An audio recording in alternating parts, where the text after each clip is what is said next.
pole gre noter papir in pol gre to čez tako mašino.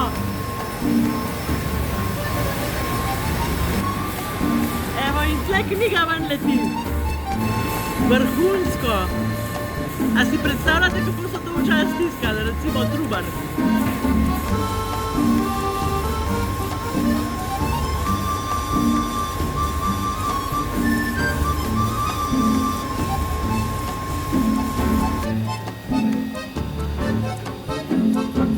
A tu gre ta stara placa zdaj ven?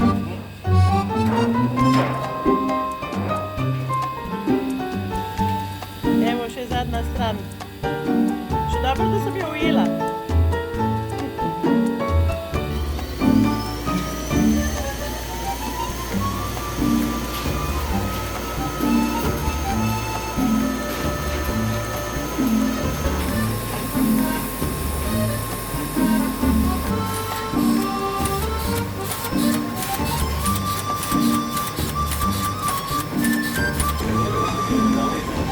Evo mašina za razrez.